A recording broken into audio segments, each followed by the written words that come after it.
Bienvenue dans Objectif Reconversion, produit par 29 grammes, le podcast qui vous pousse à emprunter de nouveaux chemins et à oser le changement.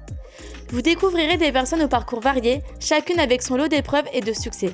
Qu'il s'agisse de reconversion professionnelle ou de quête d'épanouissement personnel, chaque épisode est une invitation à découvrir des histoires authentiques où les défis deviennent des tremplins vers l'avenir. On parle des étapes de la reconversion, mais aussi des moments de doute et de résilience qui forgent le caractère.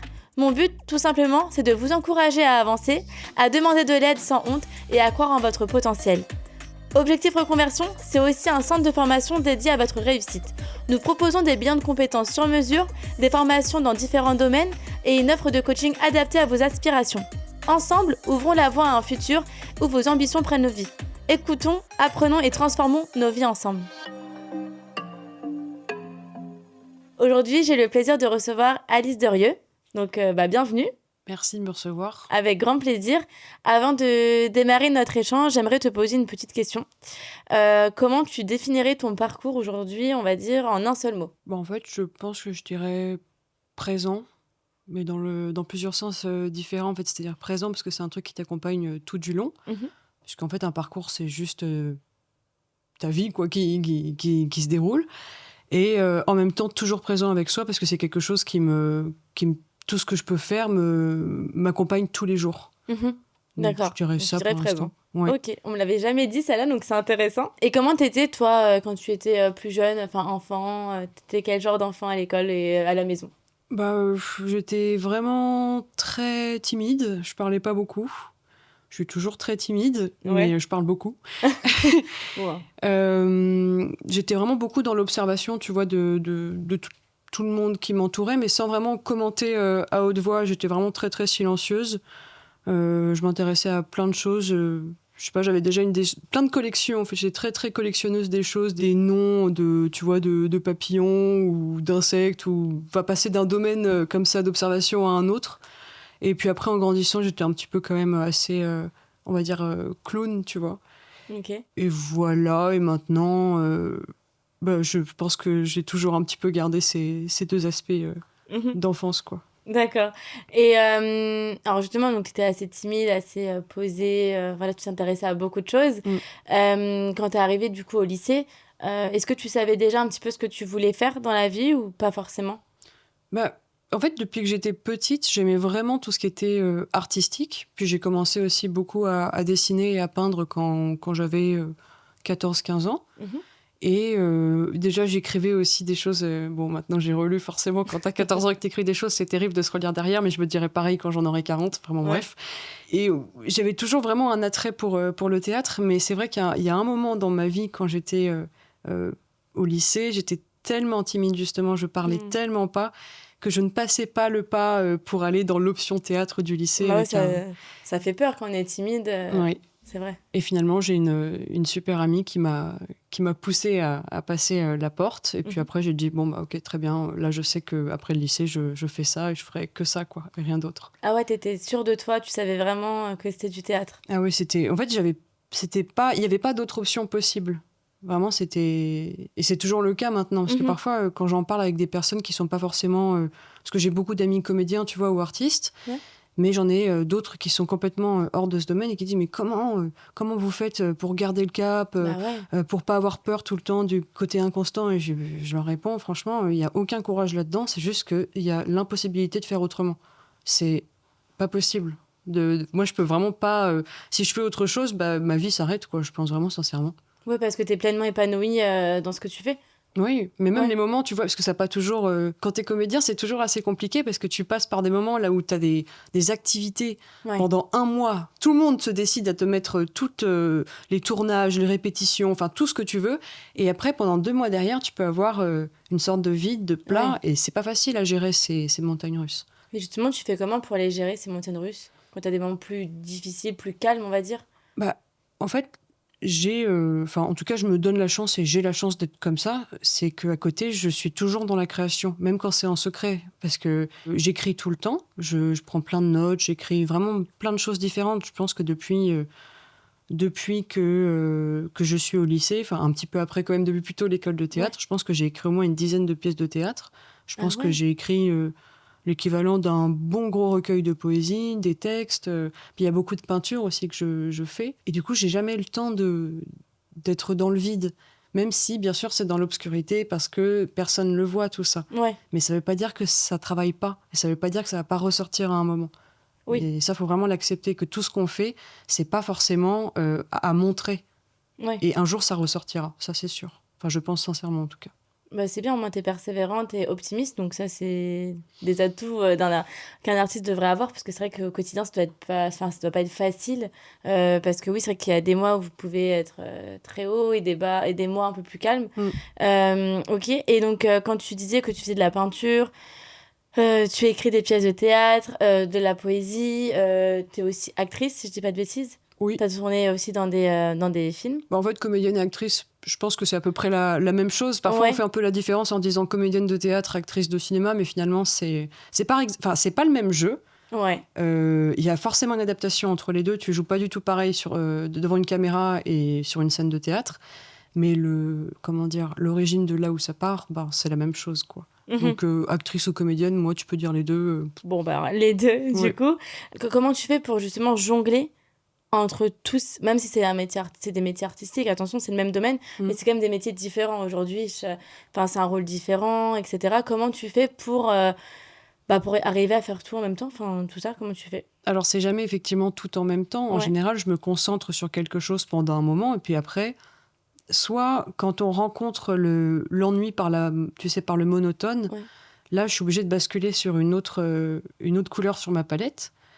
Mais il arrive parfois, étant donné que je fais, par exemple, tu vois, les vidéos que je considère déjà comme un travail sur Instagram, parce que c'est ouais. un outil de travail, ça demande beaucoup, beaucoup, beaucoup de temps. Entre l'écriture, le tournage, montage, c'est déjà assez chronovore. Donc, à côté de ça, si j'ai des répétitions, il faut que je les cale dedans. Et en même temps, il faut pas non plus se faire happer par aucun des domaines. Et j'ai l'impression que si tu as tout qui veut rentrer en même temps par une porte, ça passera pas. Donc, effectivement, j'essaye de laisser la porte ouverte et de faire des allers-retours. Désolée pour cette métaphore complètement pourrie, mais en gros, c'est un peu ça, quoi. Ouais, ok, ça marche. Et justement, quand tu disais que tu fais des allers-retours, etc., t'as pas une préférence entre tous ces métiers-là? Un jour, j'ai déjà eu un ami qui m'a dit « Alors, tu préfères arrêter à vie la peinture, le théâtre, Ouais. Ouais, bon, c'est pas cool. Depuis, on n'est plus amis, mais... Ah bon? Non, je plaisante. Après, j'estime aussi que dans les domaines de compétences qu'on a, je suis pas aussi bonne partout, et c'est normal. Oui, bien sûr. Parce que j'ai souvent entendu la phrase qui disait en France, on n'aime pas beaucoup quand les gens font plein de choses différentes parce qu'on sait pas où les caser et compagnie, mais en fait, c'est complètement stupide. Je vois pas comment est-ce que dans la vie tu peux faire une seule chose, c'est impossible, ou sinon t'es une plante verte, quoi. Enfin, tu regardes le soleil et tu bois de l'eau, quoi, c'est tout. Et par contre, je pense que c'est vraiment important de savoir dans quel domaine on excelle et dans quel domaine on peut être bon, ou alors peut-être qu'on peut juste le faire pour X raisons, tu vois, pour un loisir ou pour compléter autre chose. Mais je me dis pas du tout excellente partout, pas faite... par exemple, tu vois, en termes de peinture, je peux peindre pour exprimer des choses, mais je ne me considère pas comme une peintre incroyable. Tu vois, c'est plutôt quelque chose dont je vais me servir pour support dans les pièces de théâtre parfois, puisque je mets de la peinture sur scène. Parfois, ça m'arrive aussi de faire des performances sur scène. Et ça va être au service, du coup, de l'écriture et du jeu. Donc, si vraiment je devais garder une chose où je me sens vraiment... En fait, voilà, le jeu sur scène, le jeu, pour moi, c'est comme se sentir citoyen d'un pays... quand tu découvres ça et que tu te dis ok, c'est bon, ça y est, là je sais d'où je viens, et ben voilà, c'est ça que je ressens. Donc je pense que c'est vraiment ça que je privilégie par-dessus tout. Ouais, t'as raison. Si t'es épanouie comme ça, c'est génial. Et justement, quand tu dis que tu écris, etc., que tu fais des pièces de théâtre, t'as une équipe avec toi? Comment tu fais pour gérer tout ça? Parce que t'es pas, je sais pas, je pense pas que tu sois toute seule sur tous les points. Non. C'est toi qui recrutes, enfin, comment ça se passe? Quand tu es comédien, Ouais. tu peux naviguer parmi plusieurs groupes de personnes, parmi plusieurs compagnies, ou parfois tu peux arriver sur un projet juste parce qu'il y avait besoin de faire une reprise de rôle ou quelque chose comme ça. Et dans ce cas-là, tu arrives et tu connais personne et tu t'adaptes. Mais j'ai une compagnie avec laquelle je travaille depuis vraiment longtemps qui s'appelle La Toile de Pandore, et qui sont vraiment ma famille de théâtre. Vraiment, c'est avec eux avec qui j'ai fait le plus grand nombre de projets de théâtre. Et il y a vraiment une continuité dans nos vies, quoi. En dehors de ça, pour les projets, voilà, ça dépend vraiment des auditions qu'on peut avoir. Tu passes des castings encore? Oui, Ouais. bien sûr, bien sûr. Et comment tu les choisis, ces castings-là? Tu poses... Enfin,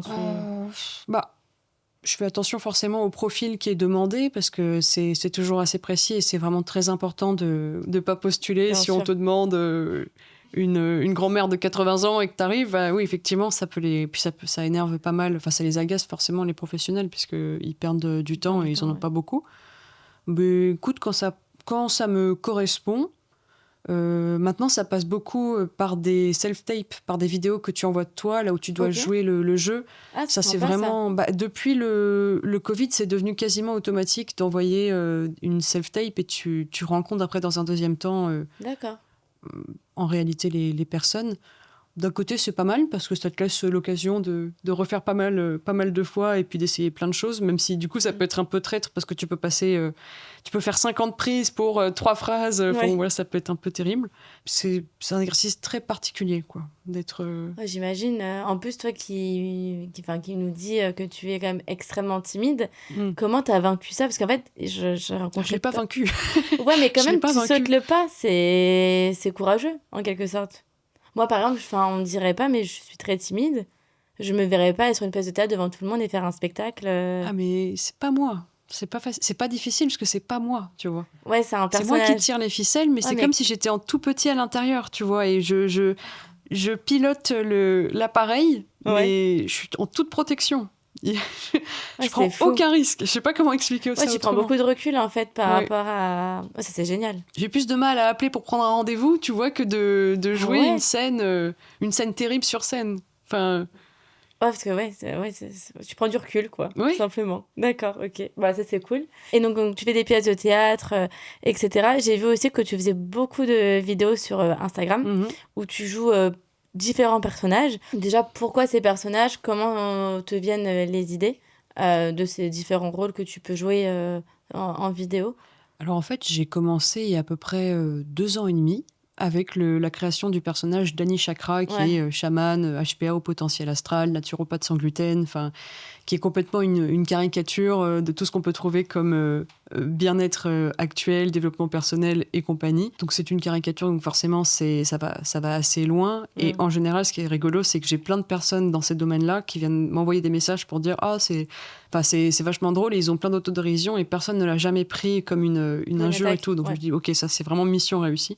Parce que j'ai jamais eu envie de blesser personne, ça me fâcherait vraiment, tu vois, de blesser quelqu'un, mais c'est pas le cas, donc ça c'est bien. Et j'ai développé ce personnage avec d'autres personnes, donc des amis comédiens aussi, pareil, de la famille du théâtre, qui ont fait les personnages annexes. Il y a Patrice Raël, Maï Vagin. Et puis récemment, c'était il y a quelques mois, effectivement, juste l'idée était venue pour Anne-Marie de Saint-Chimbre, du coup, le personnage qui a un petit peu, un peu plus de visibilité que cette pauvre Annie Chakra. C'était juste parce que j'étais tombée sur une influenceuse qui faisait des explications de ce qui était vulgaire ou non en images, et ça m'a vraiment fait rire. Et je me suis dit, mais c'est pas possible, on peut pas rester à côté, il faut absolument pouvoir en rire. Et donc, je pensais bien que le personnage d'Annie Chakra, ça n'allait pas trop parce qu'elle n'était pas assez en contraste. Et je me suis dit, qu'est-ce qui peut vraiment être en contraste absolu de quelque chose qui va être extrêmement grossier, tu vois, vulgaire, il faut quelqu'un de très, très guindé. Et du coup, écoute, voilà, ça a démarré comme ça, et puis maintenant, elle a sa petite existence, et puis elle sort de son format, et puis il y a d'autres projets à venir qui sont en écriture, quoi. Et justement, c'est toi qui écris tous les scénarios. Ah oui, tu fais le montage, tu fais tout. Oui. Et tu t'es formée du coup parce que en autodidacte. Après, tu vois, l'écriture, ça fait vraiment, comme je te disais, on fait les choses en sourdine et on sait pas quand est-ce que ça ressort, mais ça fait 10 ans, quoi. Ça fait plus de 10 ans que j'écris, à vrai dire. Il y a plein de choses que je jetterais, bien sûr, même sur tous les trucs de théâtre et compagnie. Je pense que j'en garde peut-être 2 sur 10, quoi, tu vois. Mais en tout cas, ça m'a vraiment formée. Et puis, c'est vrai que le fait d'écrire des formats aussi courts, c'est une vraie contrainte. Et j'avais vraiment découvert ça avec Annie Chakra, parce que tu dois être dans l'efficacité d'une vidéo qui va pas faire vraiment plus d'1 minute, 1 minute 15. Ah oui. C'est extrêmement court. Et puis, c'est approprié à à ce média qui est vraiment dans l'immédiateté où les gens vont pas avoir la patience de rester jusqu'au bout. Et du coup, tu dois forcément t'adapter là-dedans pour dire attendez, je vais quand même trouver la technique pour que vous vous arrêtiez, que vous regardiez, que vous rigoliez. Enfin, de préférence, quoi. Oui, bien sûr. Et voilà, donc ce personnage-là, il évolue comme ça. Après, pour le montage, je suis autodidacte parce que j'avais commencé à faire des petits courts-métrages aussi et monter il y a quelques années. D'accord. Et puis maintenant, il y a des outils qui sont assez simples pour monter pour tout le monde. Mais tu vois, voilà, il y a aussi cette efficacité du montage. Qu'est-ce qui marche pas. Moi, je pratique vraiment la politique de la rature. C'est-à-dire que quand je vais filmer quelque chose, écrire quelque chose, en général, j'en garde, je sais pas, 30%. Parce que j'enlève, parce qu'à chaque fois, il faut... Vraiment, je me suis dit que au bout d'un moment, quand t'écris, faut pas confondre ce que t'écris qui te fait marrer toi ou ce qui te touche toi. Et du coup, c'est que pour toi. Et dans ce cas-là, fais un journal intime. Et essaye de voir qu'est-ce qui va vraiment pouvoir toucher directement les autres. C'est pour ça que j'essaye de rayer le maximum possible de choses pour vraiment que ça soit le plus taillé possible, quoi, dans la justesse. Enfin, en tout cas, j'essaye. Par rapport aux commentaires que tu as pu avoir, etc., parce que quand même tu t'exposes beaucoup sur les réseaux, j'ai vu que tu avais une belle communauté qui te suit. Aujourd'hui, comment tu le vis, ça? En fait, je t'avoue qu'au départ, vu que ça a été un élan un peu fracassant, parce que l'augmentation, elle a été très très rapide, effectivement. En quelques jours, ça n'arrêtait pas d'augmenter, et au bout d'un moment, j'appelle mes amis et je fais c'est pas raisonnable là. T'as pris peur? J'étais mal à l'aise et en même temps, comme c'était abrité derrière un personnage, ça allait, tu vois, parce que j'expose rien sur les réseaux, j'expose rien de ma vie personnelle et je le ferai jamais. Ça m'est déjà arrivé de faire, tu vois, des stories qui montraient un peu plus, mais maintenant je le fais plus. Puis j'ai beaucoup réfléchi à ça aussi, sur le fait de faire une story, mais pour le montrer à qui? Et finalement, je me dis, est-ce que je veux le montrer à certaines personnes auxquelles je pense, parce que ça me rappelle cette personne-là? Je dis, arrête d'être paresseuse et envoie-leur directement. Enfin, j'ai eu un peu cette réflexion par rapport à ça. Et on m'a déjà dit, oui, mais quand t'es comédien, il faut quand même montrer ta personnalité, donc montrer ce que tu fais dans ta vie. Mais personnellement, ça me va pas. J'ai pas envie de montrer mes vacances ou mon intimité ni rien. Je préfère me montrer à travers ce que je fais, quoi. Ok. Mais c'est vrai que voilà, quand c'est parti, ça a été assez impressionnant. Et puis après, bizarrement, tu commences à t'habituer. Et puis il y a aussi une certaine distance par rapport à ça, parce que c'est mignon, parce que tu vois, justement, j'ai de la chance parce que j'ai vraiment des amis qui sont aussi des collègues de travail et qui m'entourent vraiment par rapport à ça aussi. Et qui m'ont toujours un peu calmée si je me disais... en fait, c'est un peu vertigineux. Enfin, c'est vrai que c'est un peu vertigineux parce que tu peux pas considérer un nombre de personnes aussi énorme que tu rencontreras jamais dans ta vie c'est clair. Qui se met à te suivre. En fait, quand tu le dis, ça paraît complètement absurde. Mais d'un côté, j'en suis très contente parce que je me dis, c'est bien, c'est une nouvelle étape dans le parcours parce que c'est une visibilité, parce que je peux montrer aussi un peu mon univers. Parce que c'est pas facile de se faire une place dans ce monde tout court, et puis c'est pas facile en tant qu'artiste non plus. Donc je prends ça comme oui, salut, j'existe, tu vois, un truc comme ça.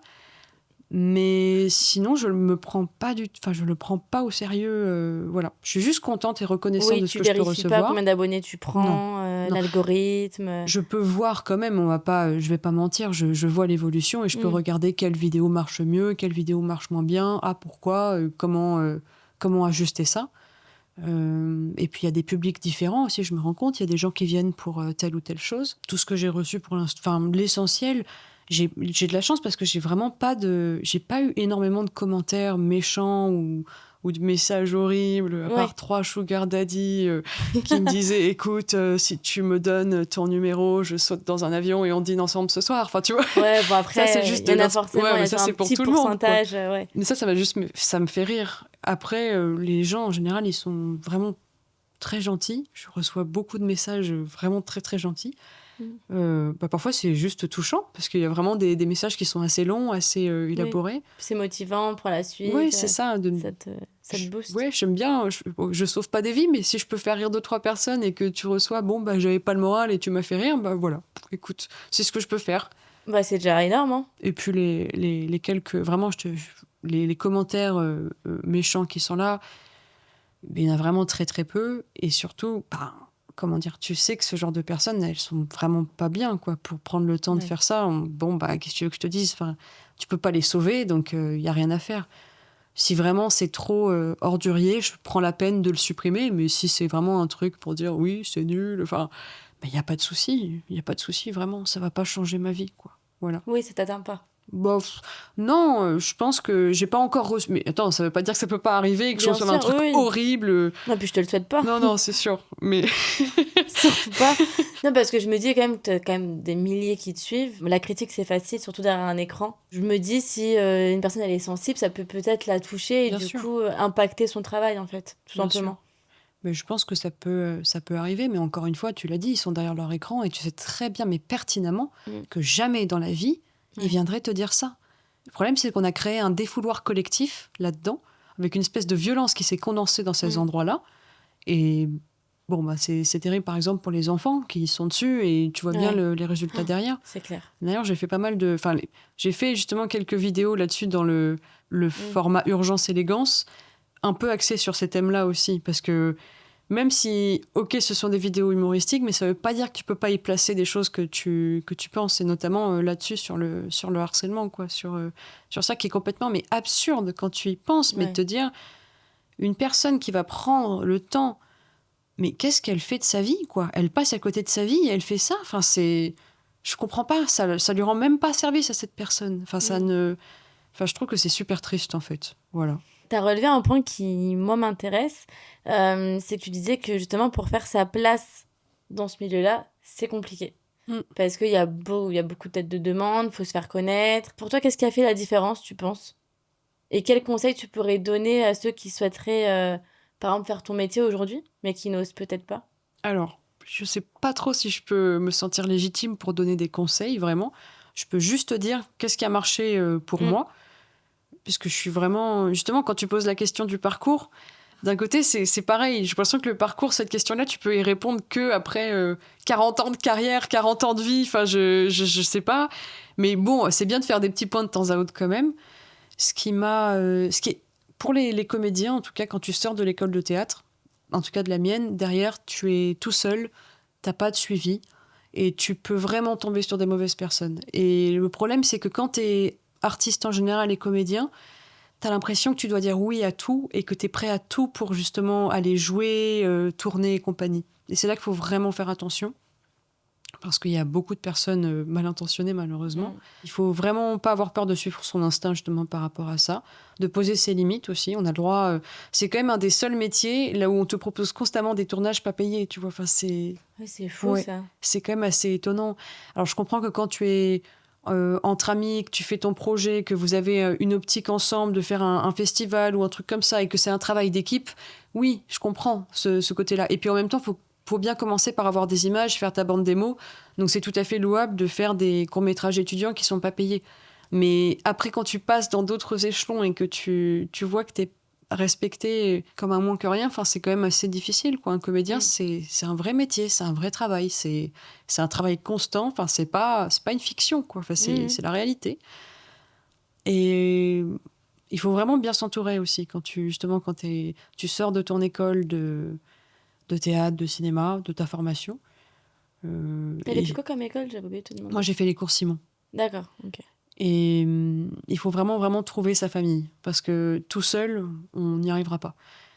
Et il faut surtout pas hésiter à s'entraider. Il faut surtout pas hésiter à, quand tu vois un casting qui ne te correspond pas, mais tu penses à quelqu'un d'autre, il faut absolument lui envoyer. Parce que toi, ça t'enlève absolument rien. Et effectivement, moi, j'ai tout un cercle de personnes. Après, même des personnes beaucoup moins proches, mais quand j'ai connu ces comédiens-là et que je les trouve talentueux et je sais qu'ils sont sérieux, bien sûr que je leur envoie. Et c'est absolument un truc de chaîne qu'il faut absolument développer, à mon sens. Il faut surtout pas avoir peur qu'on nous enlève quelque chose en allant ouvrir des possibilités aux autres. Parce que c'est tout le contraire. Vraiment, ça, c'est ce que je pense profondément. Donc voilà, bien s'entourer, faire attention justement aux personnes qu'on peut rencontrer, se nourrir constamment. Ça, c'est... Oui, tu te nourris tout le temps. Va faire un tour dans un bus. Des fois, justement, quand tu me disais, mais comment tu fais pour gérer les moments là où il se passe absolument rien? Bon, là, ces derniers temps, c'est un peu plus compliqué, j'ai moins de temps libre. Mais il y a des périodes... il y avait des périodes où, justement, je dis beaucoup, justement. Il y avait des périodes où je prenais le bus sans aucune destination, juste pour m'arrêter, pour observer les gens, pour essayer de comprendre comment est-ce qu'ils mouvaient leur corps dans l'espace, comment est-ce qu'ils vivaient, pour travailler, en fait, tu vois, travailler le jeu, comprendre les humains, parce que c'est aussi un métier d'observation, le comédien. Donc, j'ai passé ces moments comme ça d'observation. Juste, tu te poses dans un endroit et t'attends de voir ce qui se passe. Ou alors, tu vas faire des tests un peu... bon, ça peut-être paraître un peu étrange, mais il y a des moments où j'ai bien aimé me mettre en plein milieu d'un endroit où c'était pas forcément logique d'y être. C'est-à-dire, quand t'as une place, en général, dans une ville, personne se plante en plein milieu. En général, tu te mets contre un mur, sur un banc. Enfin, il y a un espace... les corps se rangent dans l'espace naturellement, en général.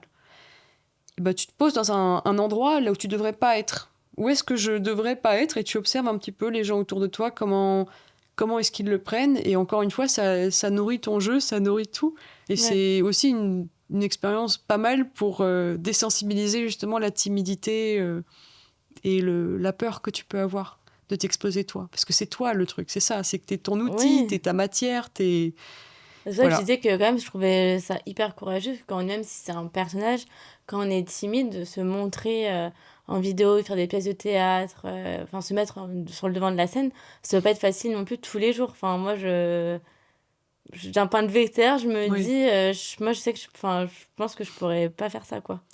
Mais je vais te dire un truc vraiment paradoxal, c'est que je n'aime pas du tout me faire remarquer. C'est-à-dire que quand je suis dans la... T'es très discrète. Oui, vraiment.